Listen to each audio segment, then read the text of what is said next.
Richards and Iron Man are the imposters. Keep them away from the podium. Daredevil throws his little baton stick thing here, right? I love this. It hits Reed Richards right in the throat, and I love the shot of his elasticity powers, like, hitting him in the neck. And I love that Wolverine is like, he's focused on, like, Iron Man, like, trust that Daredevil's going to do something about Richards. He's like, I got, that Iron Man is still a threat.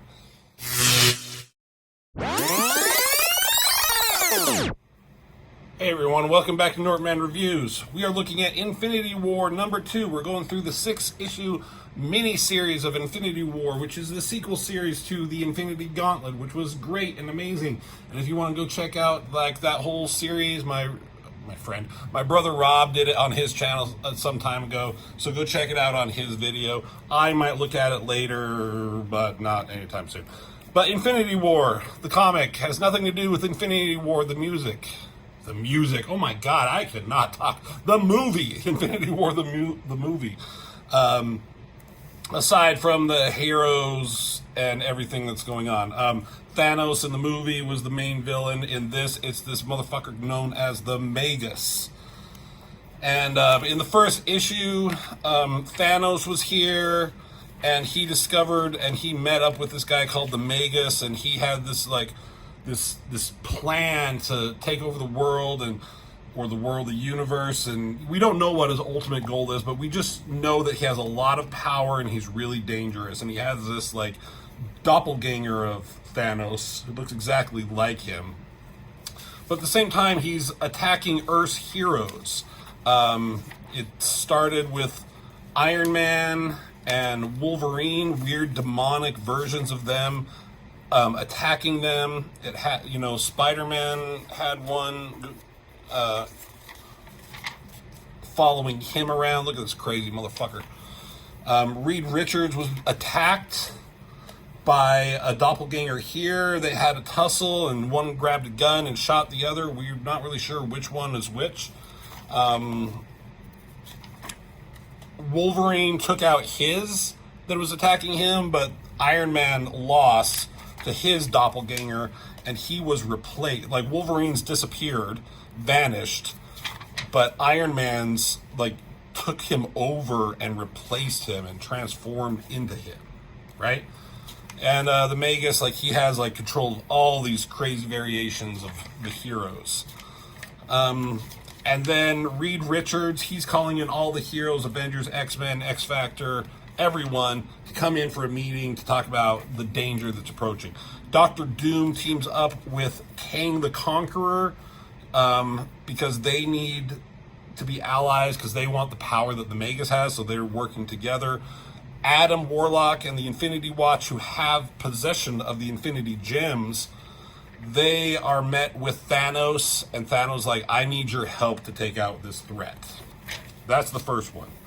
So, divide and conquer. This is a crazy cool fucking cover, right? It's a triple fold out cover. So, like, the original cover is like about that big or so, and that's a great, shot of Wolverine taking on Captain America, all these other heroes fighting each other, and then this was one and this was one. Wolverine's at some of the height of his popularity, so they made sure to put him front and center in a bunch of these covers. So here we go. Issue number 2. Ron Lim is the artist, and he put in the fucking work, man. He is drawing so many characters, and he did half of the Infinity Gauntlet. He draws Silver Surfer. He's extremely good. George Perez did the first half of Infinity Gauntlet, and both of them are really good about drawing multiple characters. And I think it's Jim Starlin who is the writer. Yeah. So, anyways, had to mention the art because we're going to talk about Ron Lim's art. Great perspective with the buildings and the sunset. It's kind of, I took note of this sun. I wonder how that was drawn and how the colors interpreted that. So there's Thing and Human Torch. It's like, oh, you're here finally. Like, everyone's gathering around, and it's like, holy cow, look at all these motherfuckers, and here are all these guys. Do we want to identify any of them? No, we won't. So I wonder how they got hold of other characters. Like, you know, he contacted Avengers, X-Men, New Warriors, Alpha Flight, X Factor, West Coast Avengers. They all have communications, but how to get hold of Hulk, Daredevil, Darkhawk, Moon Knight. I like Moon Knight's all by himself over in the corner, like kind of like Where's Waldo. He's just by himself. I like these, you know, the multiple man Madrox guys just playing cards with themselves. I like the various gestures and everyone talking. You know, some with their hands up, motioning that they're talking or whatever. Not a lot of detail in the walls and everything. This is for Freedom Plaza. This would be good for Rob Liefeld just to draw like lines on the walls, but it is what it is. At least you put these tables, round tables, curved tables with chairs and stuff like that. Put the detail in there.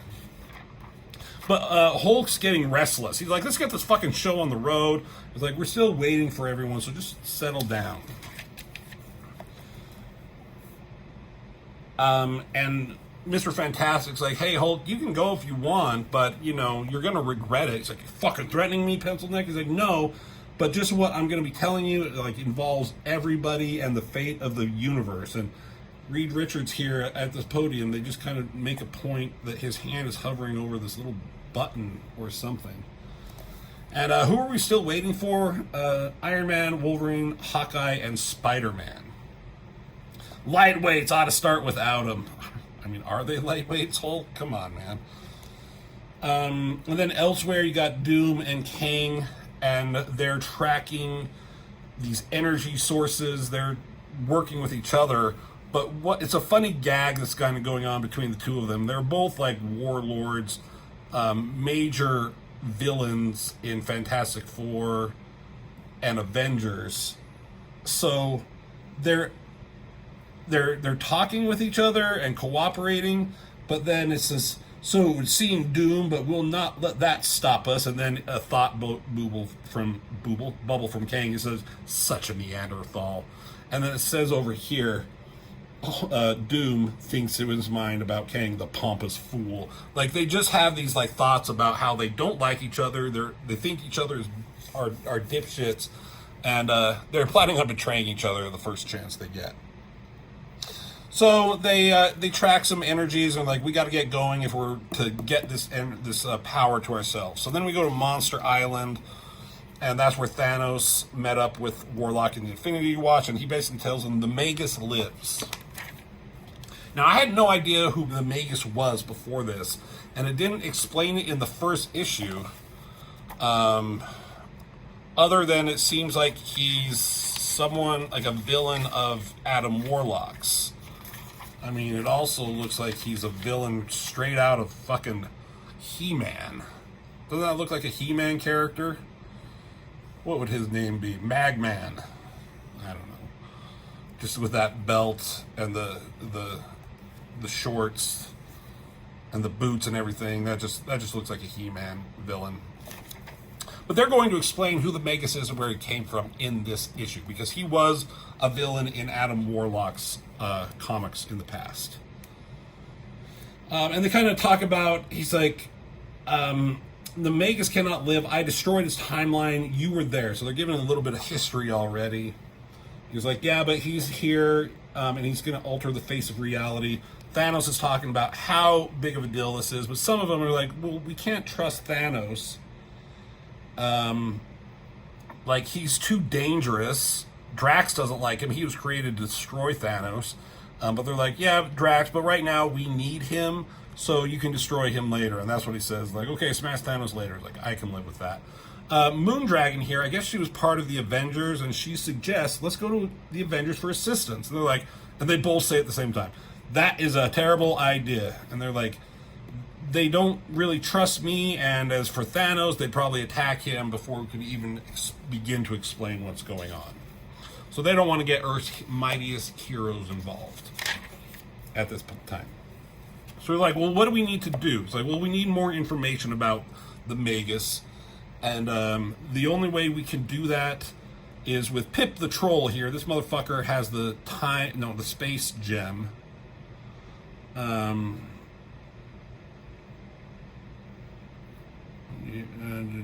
Yeah, the space gem, so he can teleport to places. He's like, you need to take us to Mistress Death's palace. Mistress Death is this entity of evil and death, and she was the reason that Thanos snapped out half of life in the universe in the first place, to impress Mistress Death. He is in love with her. At this point, not so much, I guess. He's kind of like reformed after the Infinity Gauntlet. He's not a hero by any means, but he's just like, yeah, the Infinity Gauntlet wasn't a good thing. No one should have that kind of power, and he's just kind of become a little bit more softened and reflective, I guess. But Magus and this evil version of Thanos, or this other alternate version of Thanos, are spying on them. Somehow they have a camera right here, who knows. And Magus says, like, yeah, I chose well. Like, you are to be my assistant. Like, there's no greater schemer. And this version of Thanos mentions about Adam, his other self, meaning Adam Warlock. And he's like, you mean my shade, don't you? That just kind of triggers him when he says his other self. Like, Magus thinks Adam Warlock is beneath him. It's like, never forget that fact. So here's Doom and Kang again. They track some energies and they're trying to figure shit out. But before they can, they mention, or maybe they don't yet. Yeah, maybe these guys talk about it. Anyways, Galactus was also figuring out what was going on and trying to figure out what's going on, because eternity, living embodiment, all that is in a weird catatonic state when he should be more sentient. So someone is powerful enough to put him into this state, and Galactus is like, that can't be allowed to go unchecked or unchallenged. So Galactus is involved trying to figure out what's going on too. He doesn't know it's the Magus or anything, but he's tracking along some people, or trying to track along the powers and energies, but they were mystical in nature, and so he recruited Doctor Strange. And along the way, he recruited Silver Surfer as well. That might have happened in crossovers in other books. Don't know, doesn't really matter. But Silver Surfer, Nova, and Doctor Strange are all working for Galactus. So they go racing through. It's like, Doctor Strange, like, it's around there. I need your raw power, Surfer, to protect me. And they come across an energy configuration of immense complexity and power. And the purpose, he asks, is like indiscernible but definitively mystical in nature. Definitely mystical in nature. And they're trying to figure out, it's the Magus's power, and we're trying to figure out what it is, where it came from, how he got it, and what to do about it, is essentially what's going on here. Doom and Kang, they were able to slip by there unnoticed by them, and now they're going to track Galactus. Back on Earth, Hulk is still getting pissed off. He's like, let's fucking go, man, let's do this. He's getting impatient. He's like, shortly, just received word that Iron Man and Hawkeye are on their way. Once they show up, we'll start. So then it cuts to Hawkeye, and he's talking with Spider-Man on the side of a building. I guess Spider-Man had no idea what was going on. And Hawkeye is telling him he's on one of these Avengers, like, sky sleds that Hawkeye rides in that Avengers video game, him and Captain America. That's side-scroller. Does anybody remember that? When there are levels, you'd have to fly, and you'd be Vision or Iron Man. They would fly, but Iron Man and Captain America would fly right on these. Doesn't matter. Anyways. Spider-Man's like, I hadn't heard about that, but yeah, maybe I need to talk to Reed Richards, because he just went through some shit with a doppelganger Spider-Man. I think that happened in one of his books, but you see, like, the outcome, the aftermath of that right here. So he's like, I could talk to Reed Richards about some shit that just happened. Hawkeye's like, cool, see you there, and takes off, and Spider-Man's like, hey, jerk, you can offer a guy a lift? So now we're at Mistress Death's palace, and there's this weird zombified guard, and Warlock takes him out. And they are at the Infinity Well, where all things can be learned if one gazes into its depths long enough and asks the right questions. They're like, ooh, ominous. So here, there's a lot of exposition that goes on here, which is intertwined with some action. Okay, so we're going to go through it. I'm going to try and explain it as best I can. They're ultimately trying to figure out how the Magus came back and what his ultimate plan is, right? So it starts off with who the Magus is. And it explains here that the Magus is an alternate timeline of a future timeline of Adam Warlock. So this is Adam Warlock, I guess, in the future, and he became evil. In order to assure the control of his future, he went to the past to cement his base of power, okay? So from there, his might and knowledge of the future, he gained a cult following, and people worshiped him like a god. And then he got worried that coming into the past would disrupt his future self, so he started to take steps to make sure that he would be born and created or whatever. But Adam Warlock, along with Thanos, intervened, and the two of them thwarted his plans and basically destroyed that timeline of this future evil version of Adam Warlock. So that's what the Magus is. Evil future version of Adam Warlock. If I'm reading this correctly, if you read this and I'm wrong, please chime in. So he destroys that timeline, and the Magus essentially ceased to exist. Okay? So good guys win, evil is thwarted, all's good. And Pip the Troll's like, hey, we already know about that. Drax like, I don't. Let's get down to the new stuff. Patience, annoying one. So I'm going to come back to Earth and Hawkeye, and there's just a little bit of a little bit of poetry. I shot an arrow into the air. This guy aiming, shoots it, hits Hawkeye right in the face. He tumbles down. Where it landed, I know not where, and there's Hawkeye's demonic doppelganger with this crazy mask on. He's already dropping his bow right there, and he's reaching out with his tendrils, tentacles to replace him. But out of nowhere, here comes Spider-Man. I love that there's no fucking words. There's no text talking about what is going on, stupid bullshit like that comics can tend to do. And there's very few actual dialogue. Now, it would make sense. It wouldn't piss me off if Spider-Man was saying something here. Like, back off, creep. No one's touching Hawkeye while I'm around. But he comes swinging in and hits him. He's checking on Hawkeye's body, making sure he's okay. His spider sense is going off because this guy's reaching for his bow. He aims, points, ready to shoot. Spider-Man turns, shoots his web.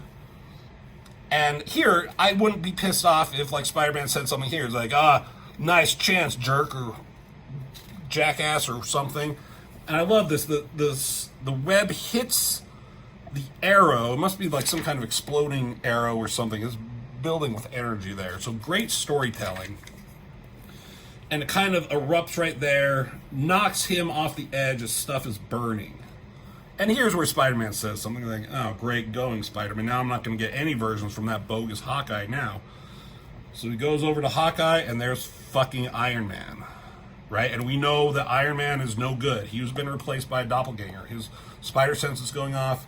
Great shot of Spider-Man. I really like this for some reason right here. And you think there would be, like, could be words here, but there's nothing said. It's like, hey, Iron Man, what's going on? Who, what? And he just zaps Spider-Man. Boom. So I love this, the storytelling. Very few words, but you get the fucking idea of everything that's going on. Back to Thanos and Warlock and those guys at the Infinity Well.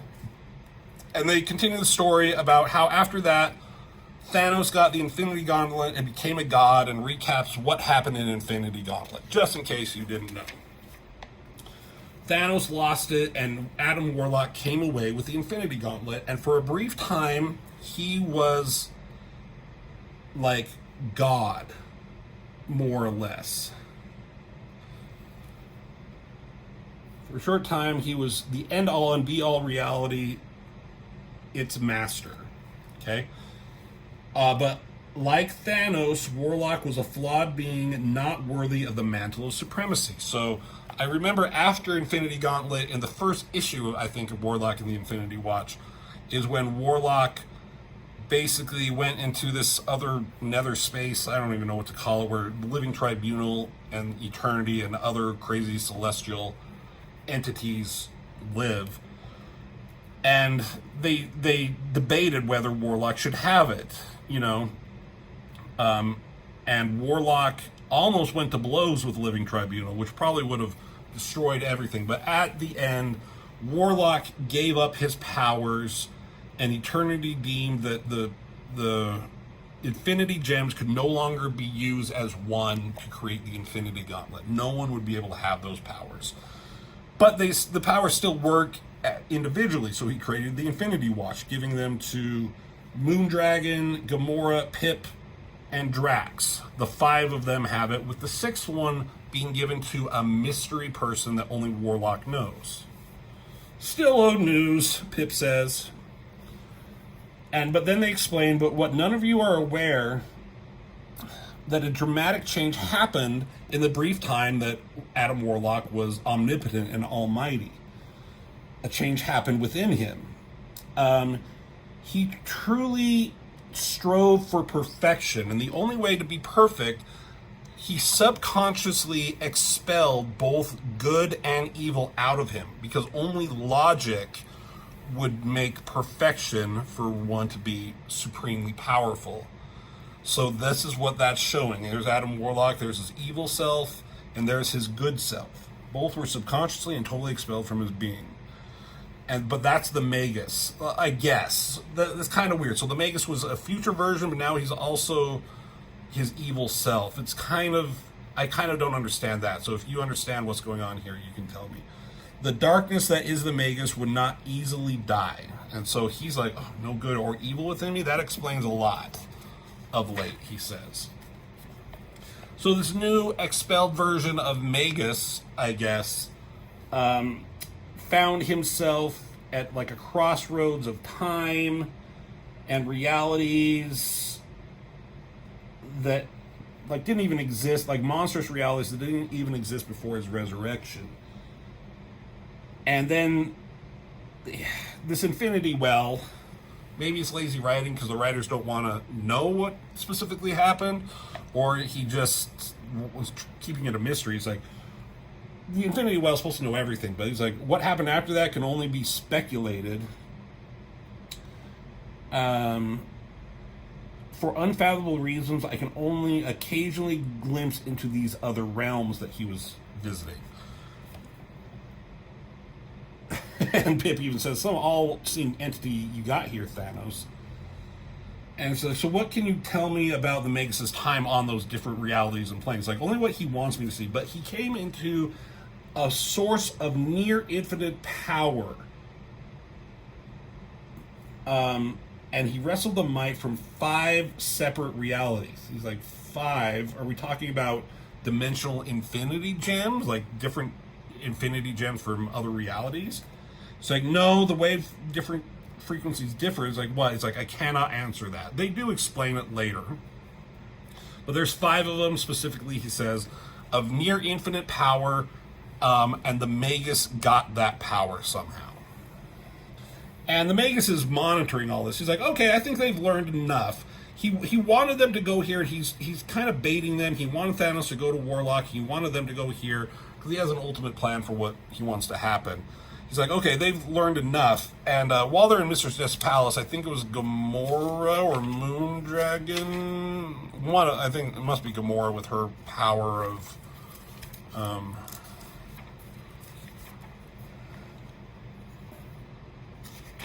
something. Whatever. Mistress Death cannot detect their presence, right? But he disrupts the harmonics, and so Mistress Death can now detect them. And this is really kind of creepy and cool and scary of her turning. And often she shows herself as like kind of a young, beautiful woman, But here she turns, and she's just this ugly, skeletal death person, which was played by Aubrey Plaza in the Agatha show, which was a pretty good show, and they actually portrayed Mistress Death there pretty good. Anyways, back on Earth, you got Iron Man, this sinister look, not intentionally drawn, but it's not like Iron Man here is trying to be sinister. But he said, Iron Man and Hawkeye will not be joining us. They are unavoidably detained. I mean, no one questions that. Just shows them both unconscious here. He's like, and we can let Wolverine know. We can catch him up later. So he's like, all right, everyone, gather around. It's time to talk about Hulk. Like, about fucking time. Some of you all here because of an incident that happened last night. I was doing research, attacked by a doppelganger who was my exact double. And we're like, oh shit, man. We battled, and I was fortunate enough to best him, but unfortunately it killed him, and then the body vanished before my eyes. And we're like, oh shit, man, this sucks. He's like, were you able to get any scientific readings? And he's like, yeah, the base scanned him automatically. He's like, for the purpose of his attack, he came to the conclusion that he came to overtake my existence and replace me. And everyone's like, oh shit. It's like, well, was he capable of such a feat? Your powers alone are pretty impressive. He's like, the Trespasser is an extremely complex yet fluid molecular structure. He could have become anyone he chose. And he's like, has anybody else had encountered anything like this before? And behind everyone, I have. And there's fucking Wolverine. They were waiting on him, and he comes in, strolling in like a badass, long trench coat with his costume, lighting up a stogie. And Thing is like, how the fuck did you get in here without setting off like a half dozen alarms? Pardon me. Wolverine's like, I got my ways. Go back to Warlock and these guys, and like from the crossroads, he wandered dimensional corridors. He finally selected a barren region to call his own. He created his little temple or headquarters that we saw back here in the first issue somewhere. This big thing, right? And then from a nearby realm, he found, or nearby dimension, he gathered soldiers of his army and altered them in unspeakable ways. So this is where he's getting his, like, doppelgangers from. And Moondragon, I think Gamora are like, oh fuck, man, like, something's wrong here. And then since then, the Magus has unsuccessfully sought to conceal his activities from my gaze. And like everyone but Warlock and Thanos like feel Mistress Death coming. They're like, oh, we got to get out of here. And Thanos asks, like, do you know what the Magus's ultimate goal is? Like, yes. But then Mistress Death fucking shows up, and she's powerful and scary, and you do not want to take her on. Doesn't matter who you are, what fucking Infinity Gems you got. Like, you got to get the fuck out of here. Back on Earth, though, Wolverine saying, like, I decided to kind of, like, hang back and hear what was going on. It's better for my health. And they're like, what are you talking about? Yeah, everyone wants to know. Iron Man is getting kind of defensive automatically. Thought it'd be best to check out the players before throwing in my ante. And I wanted to hear what Richards had to say. And it sounded pretty reasonable. And here's another shot of just Richards' fingers near this button. And he goes up to straight up to Iron Man, smoking, just blows in his face. Too bad it's a pack of lies, Wolverine says. Back on, like, goes back and forth pretty quickly. Drax is like, I'm not fucking scared of no one. Blasts at Mistress Death. He's like, you fool. He's like, get us out of here. So Pip teleports them away to where the Mole Man is, their headquarters, right? And then Mistress Death is by there, and she's talking, the Infinity Whale's like, would Mistress Death like to hear what the Magus' ultimate goal is? but we don't hear what it is. Back on Earth, Iron Man's like, what do you mean lies? He's like, just that you and Richards aren't the real McCoys. It should have had like Beast right here, drawn them, because his name is Hank McCoy. He'd be like, huh? Like, close, but no cigar. The old sense of smell, it never fails me. He knows that these two motherfuckers are not who they say they are. And Iron Man, he's like, what have you been putting that nose of yours to, Muty? He's like, Muty, divide and conquer, is it?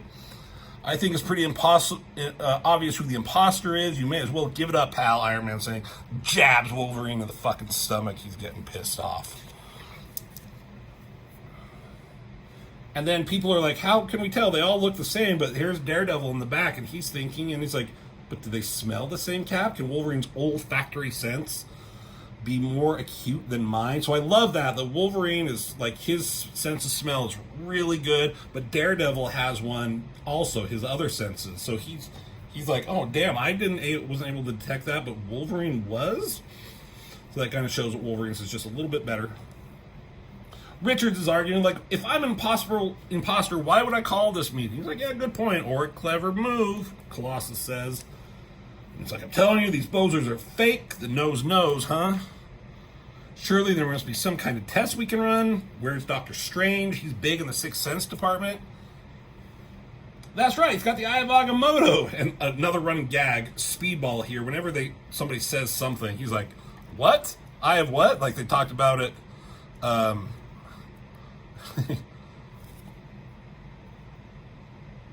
Where was it? Oh yeah, they talk about the Infinity Gauntlet. He's like, the Infinity what? Eye of Agamotto. Eye of what? There's more places he does that. He's like, didn't Iron Man say he couldn't find Doctor Strange earlier? He's like, yeah, very convenient. And this shows Daredevil. He's just like concentrating. And Jean Grey and Professor Xavier's like, are your mental powers getting anything? Like, no, only appropriate thought patterns. Like, we can't tell. If any one of these three are imposter, I can't detect it. Maybe none of them are.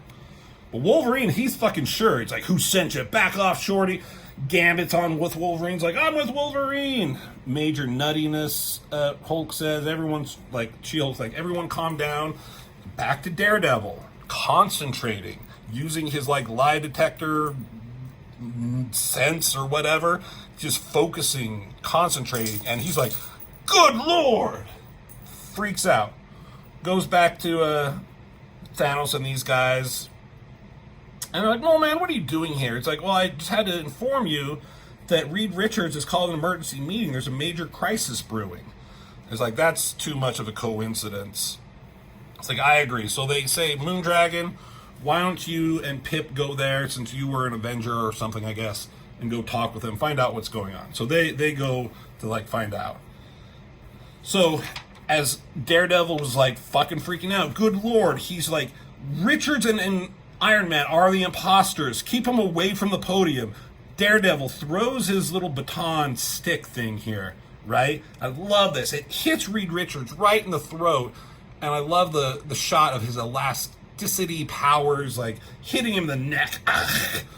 And I love that Wolverine is like, he's focused on, like, Iron Man, like, trust that Daredevil's going to do something about Richards. He's like, I got, that Iron Man is still a threat.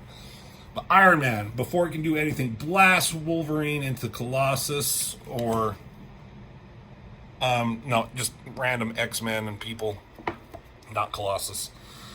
But Colossus here grabs onto Iron Man. It's like, cease your futile struggle, imposter.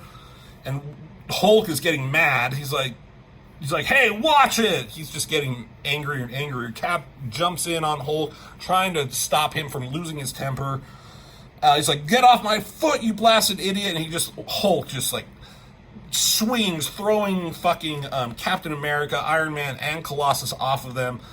Cool little moments of Vision kind of phasing out so he doesn't get hit. Quicksilver using his super speed going to the side. And Wolverine is right there. He's like, that tears it. And boom.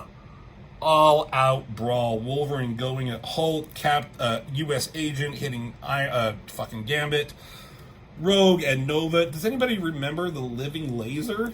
He's a character that came and went during that time of Avengers. just people fighting. Like, shit is going down. Daredevil, meanwhile, is taking on Mr. Fantastic, but he's struggling as he would. Someone give me a hand back here! So here come Rogue, Rain, or Wolfsbane, and Beast. They're fighting with Mr. Fantastic. His body and fists and feet or everything are flying. They're trying to do whatever they can. And his hand reaches over to this podium towards this button that we've been seeing like this entire time. And he clicks the button, and out of the podium comes a fucking gamma bomb. I like that Hulk has Gambit and the Iceman brought ready to bash their heads in together. Captain America taking out Havoc for some reason. Wolverine still going at Iron Man. Look at this. Like, Iron Man's face is like cut, like slashed up a little bit. So Wolverine took his claws to him. Wolverine, Storm and Thor looks like they're maybe going at it a little bit. So Gamma Bomb. That's what made the Hulk, right? And then Moondragon and Pip come to for Four Freedoms Plaza. And he's like, why don't we just go inside? It's like, yeah, that's going to, like, freak everyone out. Like, let's just go. I'll contact Quasar then. But then, kaboom! Explosion. Gamma explosion. Is that green going on there? It's like, so much for that idea. Back to Monster Isle. Yes. Another masterful move, Thanos says to Magus.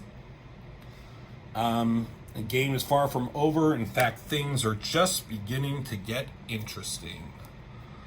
So I really love this issue. I love the setup, the drama that's going on with Wolverine coming in, just being a badass, talking to Iron Man and Richards, trying to expose them, the fight that occurs. You kind of wish the fight lasted a little bit longer. And as you can see, it looks like it's Avengers versus X-Men before Avengers versus X-Men was an actual thing. It's mutants versus, like, regular heroes, more or less. Except for Daredevil. He's, like, taking out this motherfucker and trying to get these guys to help. But there we go. Issue number 3 we'll look at soon. But issue number 2, issue 1 and 2 are down. Fun stuff. Exciting stuff with Infinity War. Great storytelling. Great art. Good times all around. So, thank you for watching. Hit the like and subscribe button, and I will see you in the next video.